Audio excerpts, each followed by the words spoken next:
The back 40 is an old expression going back to the 1800s in America when land was divided up into 40-acre sections. Typically, it stood for the last part of one's land that was the hardest to get to and got the least use because it backed up to the woods and quite often was still covered with woods. Figuratively, it can refer to the latter years of life as our bodies slow down with age. Some men just withdraw into themselves. Others shed responsibility and societal bounds in a midlife crisis. But others keep plugging along and working to the end. Today we're going to begin looking at the back 40 of King David. We spent several weeks looking at the front 40 as we saw him go from tending sheep into the presence of King Saul as a singer and soldier.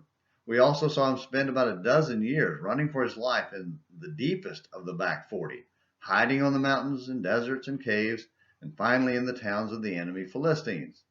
Then, at the age of 30, with the death of Saul, he settled in Hebron as king over the tribe of Judah, fighting a semi-cold war with the other tribes. 7 years later, with the death of Saul's last son, David, at the age of 37, was raised up as king of all Israel when the nation was reunited and Jerusalem became his capital. With the establishment of his kingdom, David entered the back 40 of his life, literally and figuratively. However, the back 40 years of David were anything but boring, partially due to his seizing some of the opportunities presented by his position and power as king.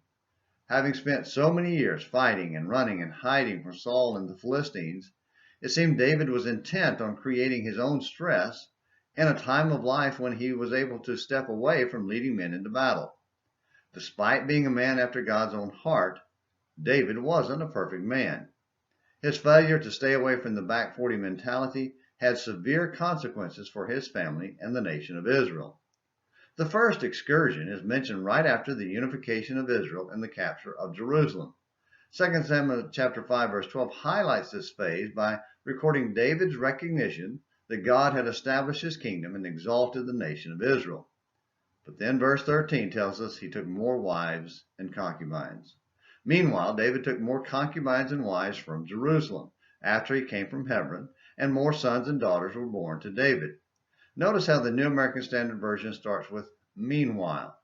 The translators are indicating this was happening over a period of years that coincided with the period of time spent establishing the kingdom as discussed in verses 10 through 12.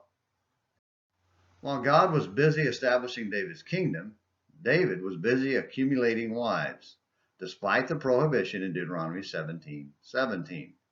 Verses 14 through 16 here in 2 Samuel 5 list an additional 11 sons born in Jerusalem to add to the 6 born in Hebron.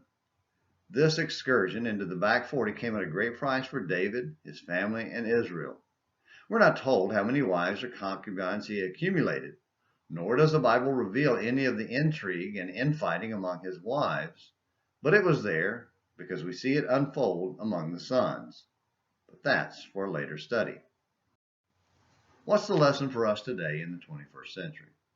It's simple. Stay focused on serving God in every stage of life, especially in our later years. Don't develop a back 40 mentality that thinks serving God is for the young and energetic so we can retire and kick back and relax. Don't let a lax attitude creep in to distract and draw us away from honoring God to the very end of life. Well, thanks for watching today's Morning Minutes in the Bible. Until tomorrow, this is James McClenny hoping you have a great day.